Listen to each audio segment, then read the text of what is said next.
Buenas tardes, estimados participantes. Continuamos con las posiciones de este diplomado virtual sobre ambiental y el trabajo. El día de hoy vamos a tomar un tema muy especial que es Derecho Internacional, para el cual le dejo con ustedes al doctor Fernando Leva Kluber para continuar con esta exposición. Sabemos que este diplomado es virtual, pero lo estamos haciendo casi presencial porque consideramos que hay temas que son importantes y que tienen que interactuar con cada uno de ustedes para poder comprender ciertos aspectos que a veces son muy técnicos y no entendemos. ¿Ok? Entonces lo dejamos con el doctor Aliaga para continuar con el doctor. Muchas gracias, César. Bueno, en esta sesión vamos a tratar sobre el derecho ambiental internacional. Entonces, vamos a hacer una pequeña introducción de lo que es el derecho internacional, ¿no? En la sesión anterior vimos de que el derecho ambiental había surgido y se había desarrollado en el extranjero, especialmente en los países desarrollados, ¿no? Y de ahí hemos ido incorporando nosotros algunas de estas normas y principios de derecho ambiental al derecho ambiental nacional, ya sea a través de los tratados internacionales y normas desde la propia Constitución y una serie de leyes de segundo nivel y tercer nivel. Entonces, vamos a tratar de explicar brevemente, de manera lo más sencilla posible, qué cosa es el derecho internacional. Siguiente, por favor. Siguiente. Podemos señalar que el derecho internacional, de manera breve, es el conjunto de normas jurídicas que regulan las relaciones de los sujetos de derecho internacional. En la sesión anterior explicamos que el derecho estaba conformado por el conjunto de normas jurídicas, ¿no?, que regulan las conductas del hombre en sociedad, ¿no? El derecho, como vimos anteriormente, solamente regula la conducta humana, ¿no?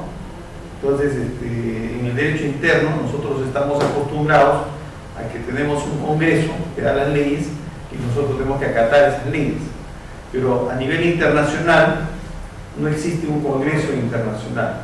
A nivel internacional existen los países y cada país es soberano, es autónomo y por lo tanto solamente se obliga por aquellos tratados que suscribe. De tal manera que en el derecho internacional surge por el consenso, por la voluntad de los propios estados, ¿no?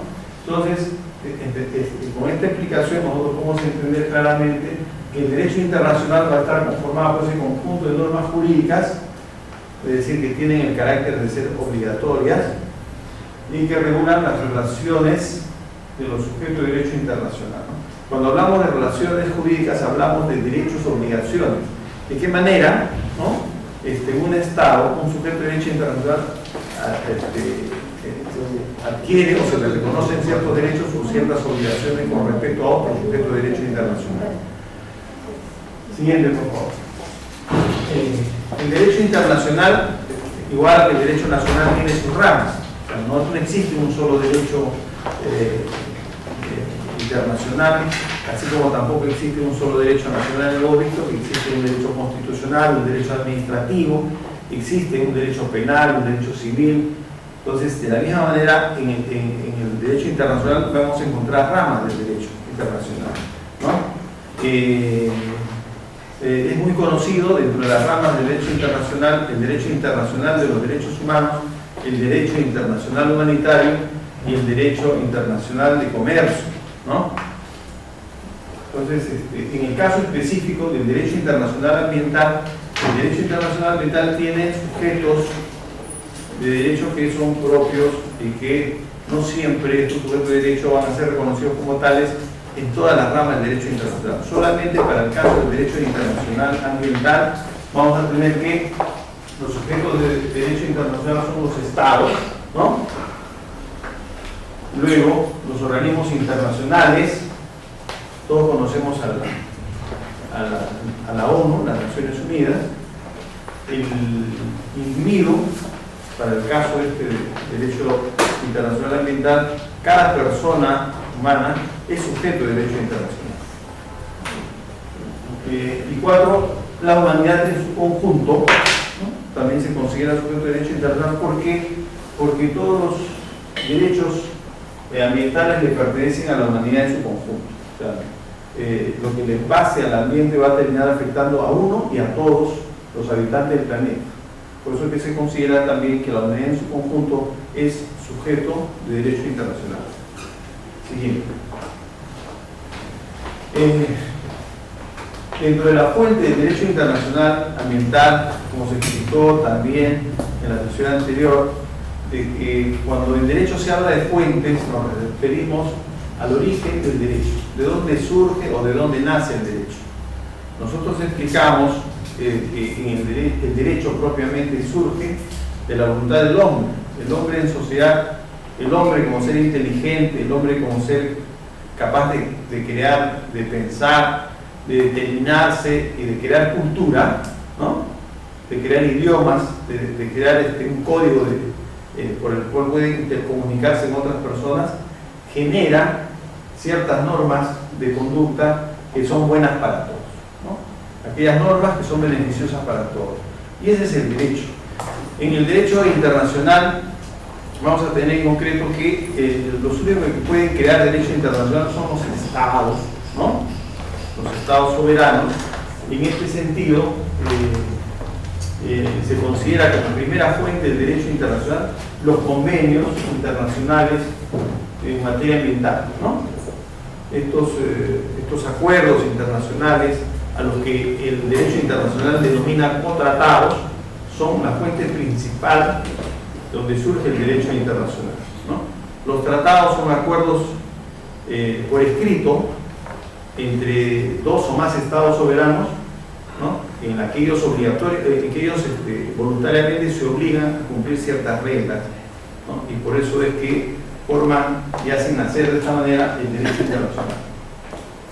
Una segunda fuente donde surge el derecho internacional es la costumbre internacional. La costumbre internacional, conocida como la conducta de los estados frente a determinado tipo de actos, ¿no? Cómo suelen comportarse los estados en su relación con otros estados, cómo suelen comportarse los estados en relación con los ciudadanos de otros estados. El referente más importante y más sencillo de entender el derecho internacional es la forma en la que se trataban antiguamente, por ejemplo, ¿no? En el comercio internacional, cómo se trataba a los comerciantes de otras nacionalidades que visitaban algún estado.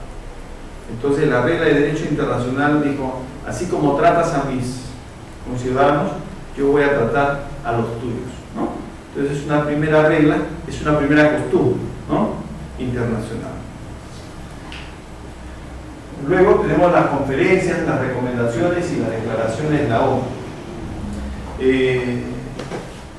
La Organización de Naciones Unidas es un organismo internacional creado por la voluntad soberana de los estados, ¿no? Entonces, este organismo internacional que surgió fundamentalmente para velar por la paz mundial, ha ido asumiendo otras funciones más en beneficio de la humanidad en su conjunto. Así, hay un programa de las Naciones Unidas para el medio ambiente, ¿no? Y otros programas más para la educación, la salud, la ciencia, la cultura, etc., ¿no? Entonces, este organismo internacional suele convocar a conferencias internacionales, ¿no? A estudios, a equipos de investigadores de diversas nacionalidades, y suele ir generando una corriente de opinión, suele ir sensibilizando sobre diversos temas para posteriormente ir aterrizando en tratados, ¿no? Entonces, se considera que estas conferencias, recomendaciones y declaraciones de las Naciones Unidas de alguna forma orientan el surgimiento de nuevas reglas de derecho, en este caso derecho ambiental internacional. Luego tenemos los principios generales, ¿no? Nosotros explicamos que el derecho es una ciencia cultural, nace por la capacidad que tiene el hombre de crear cultura, después de crear un idioma, de crear código de comunicación, de crear reglas de conducta. Entonces, sobre la premisa de aquellas ideas que son paradigmas en determinada época, en determinada sociedad, ¿no? Cuando digo paradigmas, me refiero a aquellas verdades de razón, aquellas verdades que racionalmente todo el mundo acepta en un determinado tiempo, ¿no? Aunque posteriormente a veces científicamente se pueda demostrar que estas ideas en determinadas épocas no fueron las correctas. Pero hasta que todo no sea descubierto o demostrado científicamente, el ser humano en sociedad todavía se sigue determinando en muchas decisiones por las creencias, las ideologías, lo que la mayoría cree que es correcto, lo que la mayoría consensúa como verdadero, como correcto. Entonces, en derecho se llama principios generales a estos enunciados proposicionales que no tienen oposición, o sea, que no pueden ser cuestionadas racionalmente, no pueden ser rechazadas racionalmente, ¿no? Aquellas proposiciones como que dice, por ejemplo, que todos tenemos el derecho a la vida, ¿no? O que todos tenemos el derecho a la libertad. Perdón.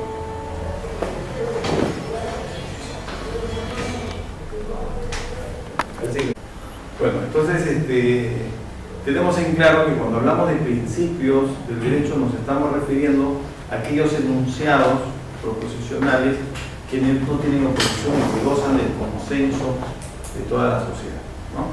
Entonces estos principios sirven como referentes para construir todo el árbol normativo, o sea, todas las normas se van a desprender de estos principios rectores que son las ideas fuerza, y también estos principios nos van a servir para poder interpretar correctamente todas las normas que se van creando, ¿no? Por ejemplo, ese principio de derecho a la vida o derecho a la libertad va a servir para que se deriven de ella una serie de normas referidas a qué se entiende por el derecho a la vida, desde cuándo empieza la vida, hasta cuándo, dónde termina, ¿no? Por ejemplo, qué derechos tiene el concebido en el caso nuestro, ¿no? ¿Qué derechos le asisten a los sucesores de alguna persona que deja de existir? Entonces, hay una serie de normas que se van a derivar de un solo principio, ¿no? Entonces, es importante en el derecho conocer bien a fondo los principios, y de alguna forma estos principios lo hemos visto en la sesión pasada.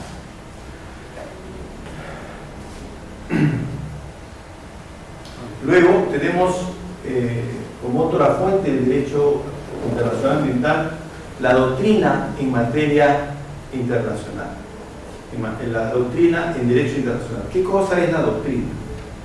Como vemos que el derecho es una ciencia cultural que se manifiesta socialmente, ¿no? Que se aplica socialmente, pero se crea en el mundo de la cultura, en el mundo del pensamiento, en el mundo de las ideas de la sociedad, ¿no?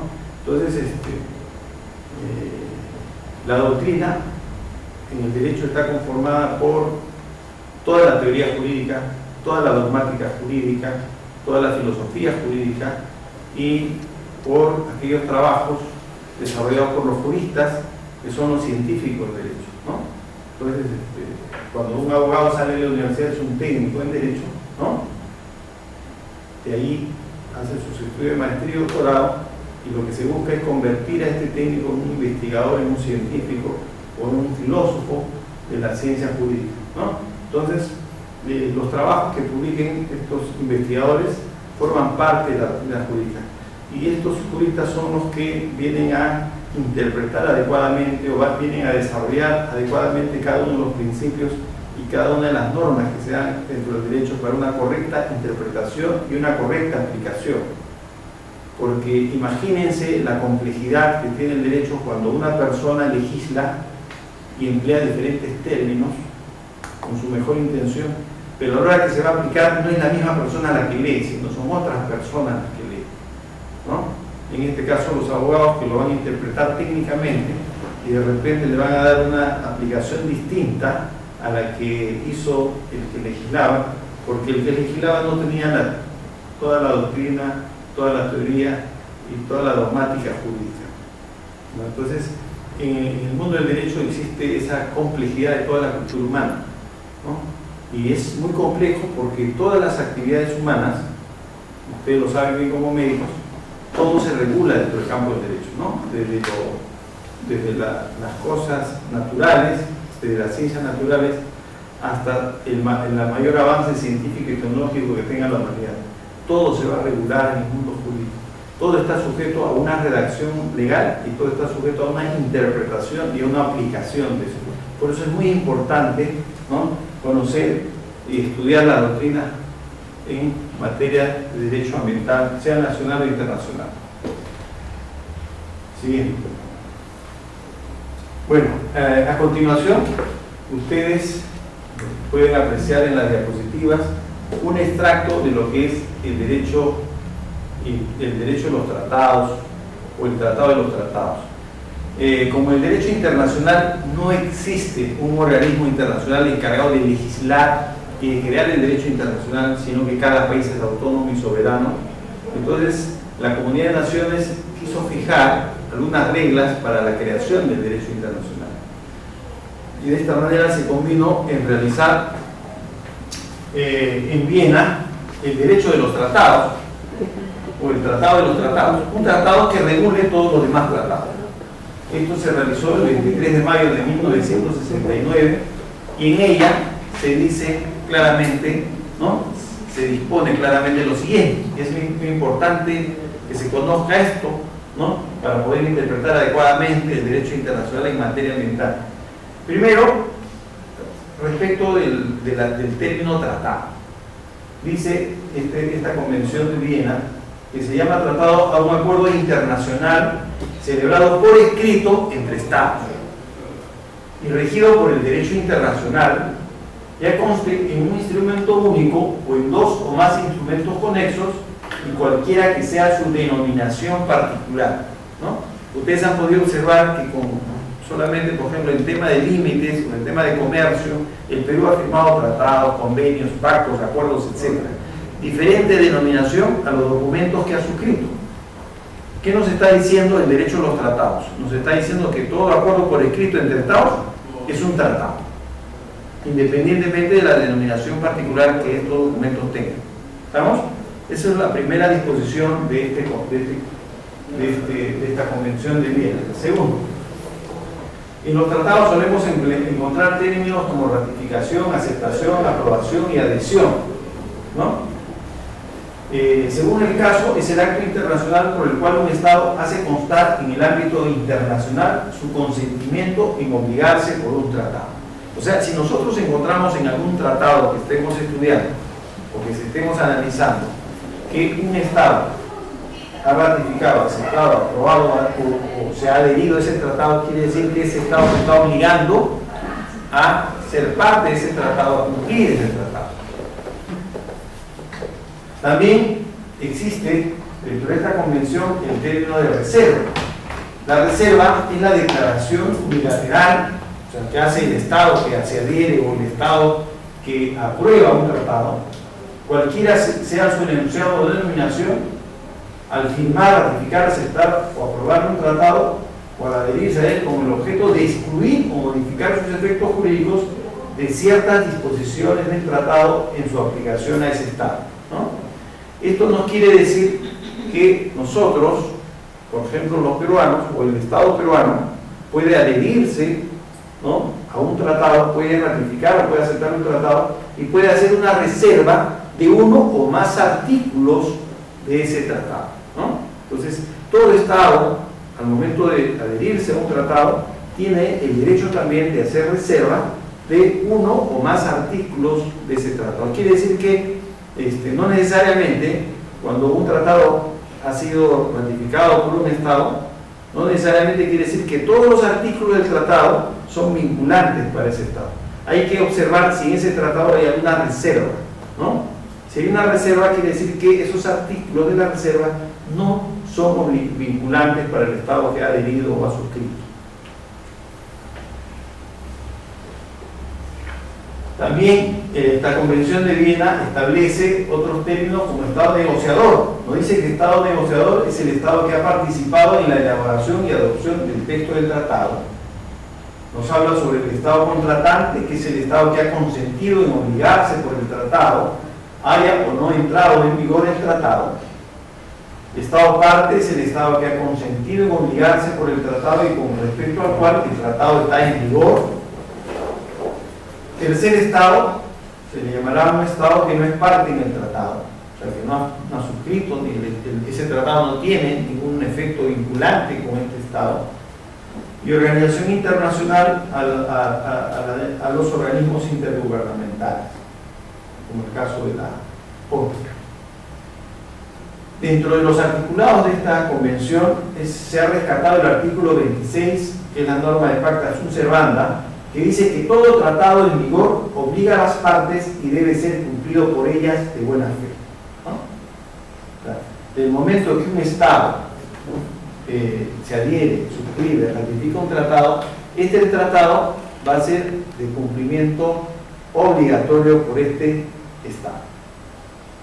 El artículo 27 nos dice una disposición muy importante: una parte no podrá invocar las disposiciones de su derecho interno como justificación del incumplimiento de un tratado. Esta disposición es muy importante, ¿no? Todos sabemos que en el derecho interno la norma de mayor jerarquía es la constitución política, ¿no? En el caso peruano, la norma jurídica de mayor nivel es la constitución política del Perú.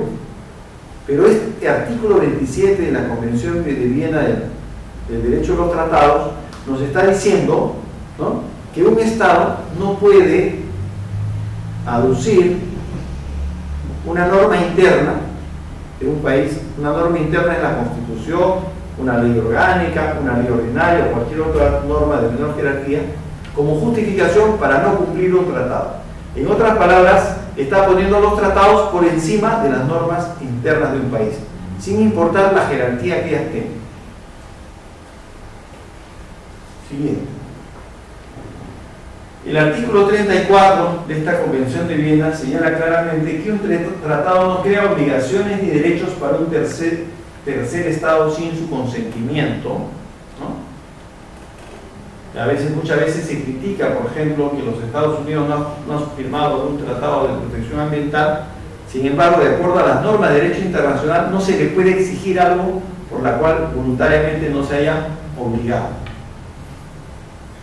El artículo 52 establece la coacción sobre un Estado por la amenaza o el uso de la fuerza. Señala que es nulo todo tratado cuya celebración se haya obtenido por la amenaza o el uso de la fuerza, en violación de los principios del derecho internacional incorporados en la Carta de las Naciones Unidas. El artículo 53, tratados que están en oposición con una norma imperativa de derecho internacional general, jus cogens, nos señala que es nulo todo tratado que en el momento de su celebración esté en oposición con una norma imperativa de derecho internacional general.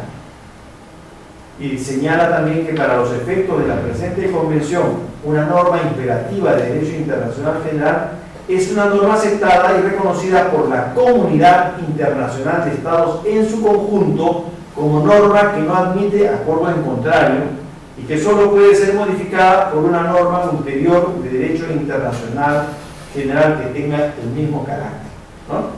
Quiere decir que estas normas, jus cogens, no pueden ser creadas unilateralmente por algún Estado, ¿no? Estas normas de derecho internacional de carácter general surgen, ¿no?, por el consenso de la comunidad de naciones del mundo.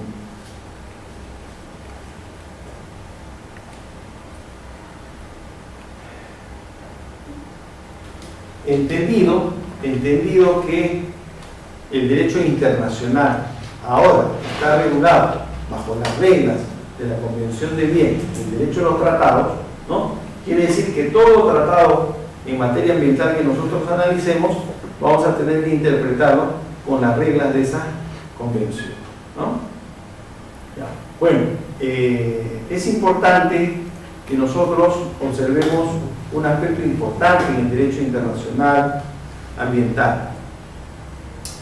En el derecho internacional hemos visto que un Estado no puede obligar a otro Estado a firmar un tratado, sino que esto tiene que ser libre del uso de la fuerza. De otro caso, el tratado no tiene valor, es nulo. Para que un tratado tenga valor, necesita que sea suscrito, adherido de manera voluntaria por 2 o más estados, ¿no? Entonces, para lograr esto, ¿qué es lo que hace, por ejemplo, las Naciones Unidas en materia ambiental? Lo primero que va a hacer es hacer convenciones, declaraciones o suscribir tratados que en sí sean más declarativos que normas que tengan exigencia y cumplimiento específico sobre algunos temas, ¿no? Entonces, se van a celebrar tratados, todos los tratados son obligatorios, pero se van a celebrar en primer momento tratados que sean mayormente declarativos, enunciativos, van a declarar principios y no van a establecer obligaciones particulares a los estados, ¿no? Entonces a eso vamos a denominar nosotros, para el efecto del presente estudio, vamos a denominar tratados no vinculantes, solamente con esa orientación, porque todos los tratados, no todos los tratados, de acuerdo a la Convención de Viena, tienen la fuerza de ser obligatoria, o sea, de ser vinculantes. Pero para diferenciar que hay tratados que son enunciativos, declarativos, de buenas intenciones, y hay otros tratados que sí establecen reglas de cumplimiento, ¿no? Por los estados, a los que vamos a llamar a estos últimos como tratados vinculantes y a los primeros como tratados no vinculantes. Con la aclaración que se ha dado, ¿no? Vamos a encontrar que existen en el derecho internacional muchos tratados importantísimos, ¿no? Más por el espíritu, la orientación que ya tienen, que por aquellas normas que sean imperativas, ¿no? Así vamos a tener, por ejemplo, el Convenio de Viena sobre el control de movimientos transfronterizos, de desechos peligrosos y otros desechos y su eliminación, el Convenio de Viena y Montreal para el control de sustancias agotadoras de la capa de ozono, el Convenio sobre diversidad biológica y muchos otros más. Recordemos que son más de 140 tratados en materia ambiental. Siguiente, por favor. Tratados vinculantes, por ejemplo, como la Convención RAN sobre humedales de importancia internacional de 1971, la Convención sobre el Comercio Internacional de Especies Amenazadas de Fauna y Flora de 1973 y la Convención para la Prevención de Contaminación del Mar desde emisiones situadas en tierra de 1974. Siguiente, por favor. Y otras.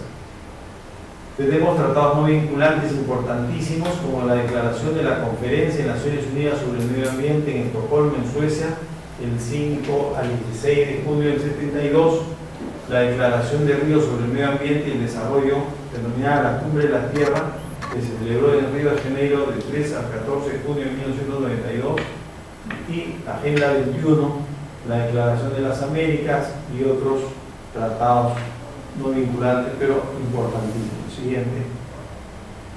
Vamos a analizar las principales normas de derecho internacional ambiental, ¿no? Hemos hecho la aclaración de que el derecho ambiental nacional surge propiamente en el derecho internacional ambiental.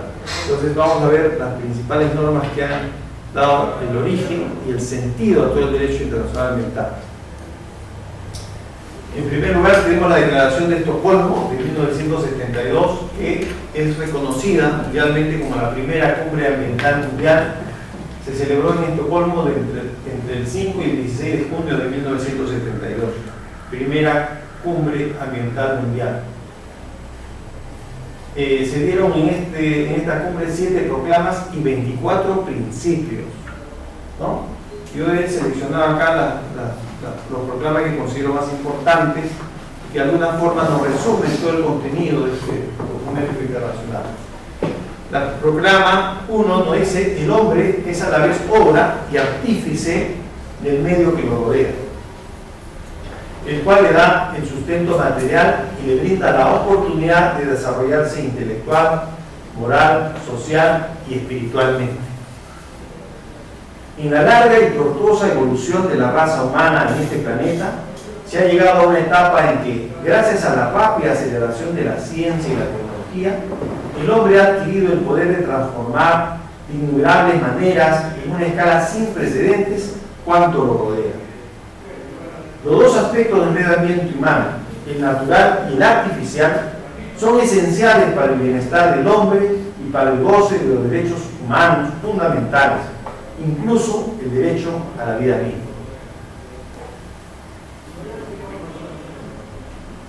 Un breve comentario de esta proclama nos hace referencia a que cuando nosotros hablamos en materia ambiental de lo que es el equilibrio ambiental, lo que es la protección ambiental, no quiere decir que volvamos al estado de la naturaleza.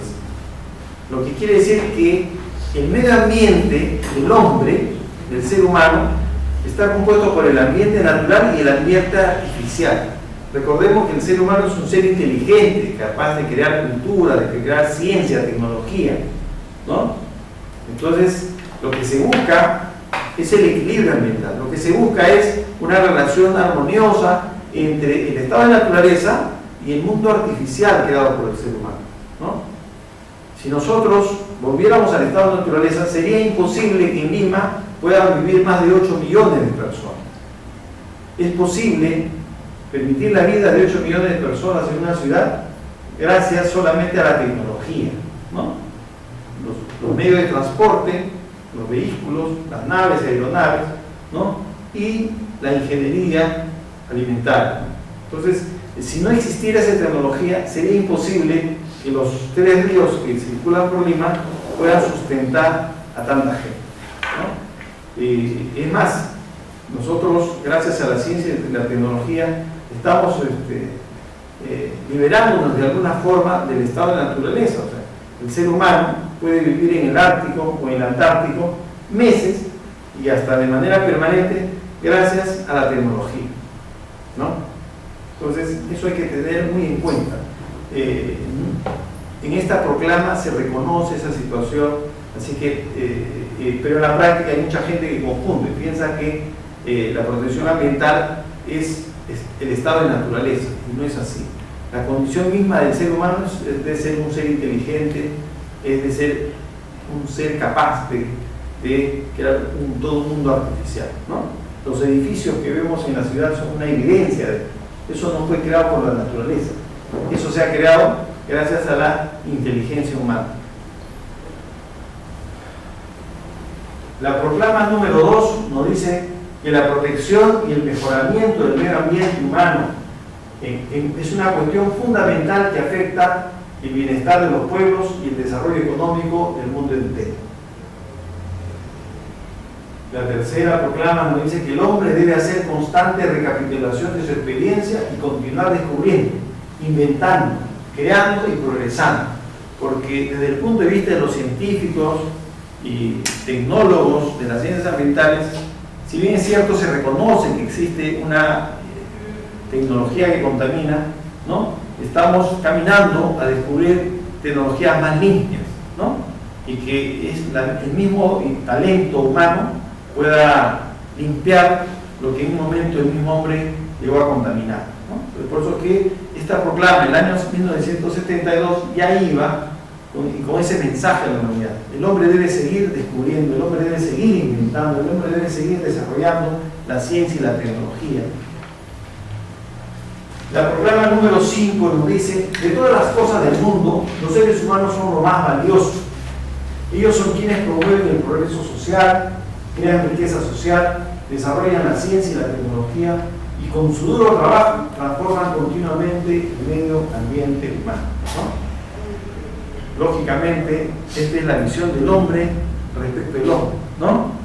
Nosotros vemos un mundo donde el cristal con el que vemos nuestro mundo es el cristal de un ser humano. ¿Cómo mirarán este mundo otras especies, ¿no? Otras formas de vida? Sin embargo, no tomamos en cuenta esa visión y solamente tomamos en cuenta la forma en que nosotros valoramos. Desde esa perspectiva, el derecho ambiental se reconoce que tiene una visión hasta ahora antropocéntrica. Hasta ahora el derecho ambiental internacional y el derecho ambiental nacional priorizan al hombre. Sin embargo, están surgiendo corrientes fuertes en el derecho internacional hacia una visión distinta del medio ambiente. Están impulsando una visión biocéntrica, una visión donde lo central ya no sea el hombre, sino lo central sea la vida, en todas sus formas y manifestaciones, ¿no? Entonces, posiblemente, en algún tiempo, el derecho internacional ambiental vaya a hacer que todo el derecho cambie de paradigma, cambie de principio, ¿no? Y tengamos otros valores en la sociedad. Bien. Luego de estas proclamas, esta declaración de Estocolmo nos da algunos principios. He rescatado también aquellos principios que considero más importantes y que de alguna manera también nos permiten entender cuál es el contenido de todo el documento. El principio número 1 nos dice: el hombre tiene el derecho fundamental a la libertad, la igualdad y el disfrute de condiciones de vida adecuadas en un medio de calidad, tal que le permita llevar una vida digna y gozar de bienestar, y tiene la solemne obligación de proteger y mejorar el medio de las generaciones presentes y futuras. Este mensaje hoy en día es interpretado de una forma muy particular por algunos científicos de las ciencias ambientales. Nos dicen que toda la riqueza que tenemos hoy en día, que nuestra generación tiene hoy en día, no le pertenece a nuestra generación. Que todos los recursos de la naturaleza le corresponden a las futuras generaciones. Y que solamente nosotros tenemos el derecho de uso, pero tenemos que entregar estos recursos para que también las futuras generaciones las puedan disfrutar.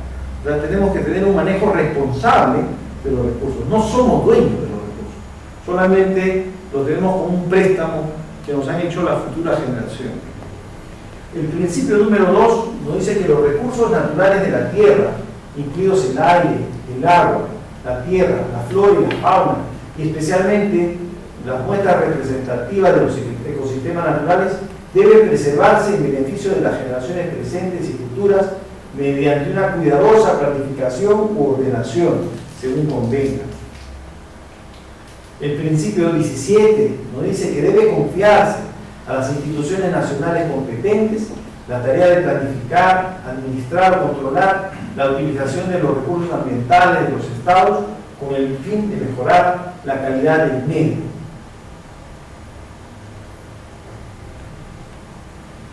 El principio 18 nos señala que como parte de su contribución al desarrollo económico y social se debe utilizar la ciencia y la tecnología para descubrir, evitar y combatir los riesgos que amenazan al medio, para solucionar los problemas ambientales y por el bien común de la humanidad. El principio 21 nos dice que de conformidad con la Carta de las Naciones Unidas y con los principios del derecho internacional, los estados tienen el derecho soberano de explotar sus propios recursos en aplicación de su propia política ambiental y la obligación de asegurar que las actividades que se lleven a cabo dentro de su jurisdicción o bajo su control no perjudiquen al medio de otros estados o de zonas situadas fuera de toda jurisdicción nacional. El principio número 23 nos dice que toda persona, de conformidad con la legislación ambiental, tendrá la oportunidad de participar individual o colectivamente en el proceso de preparación de las decisiones que conciernen directamente a su medio ambiente, y cuando éste haya sido objeto de daño o deterioro, podrá ejercer los recursos necesarios para obtener una indemnización.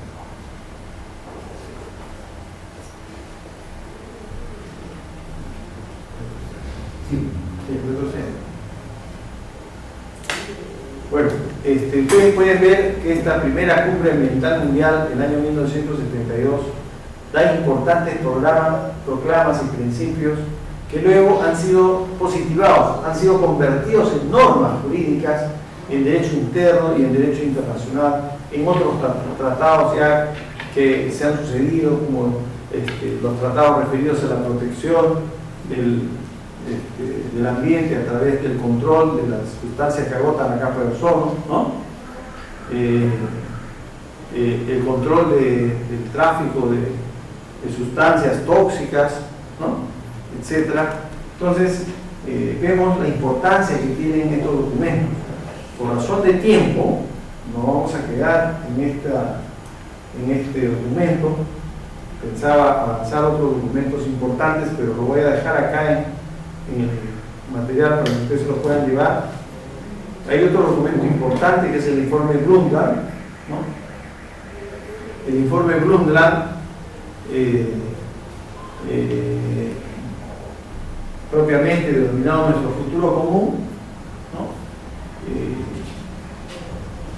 Desarrollado por la Comisión Mundial del Medio Ambiente y el Desarrollo, presentado en 1987, luego de una investigación realizada por muchos científicos de diversos países, incorporó al lenguaje internacional el concepto de desarrollo sostenible como el desarrollo que satisface las necesidades de la generación presente sin comprometer la capacidad de las generaciones futuras para satisfacer sus propias necesidades.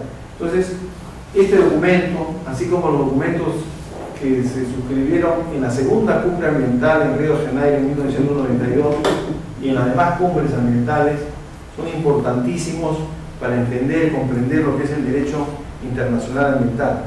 En estas diapositivas ustedes van a poder encontrar ese material, ¿no? Y yo sí le voy a pedir disculpas porque ya tengo una reunión también a las 7 de la noche que es muy importante, ¿ya?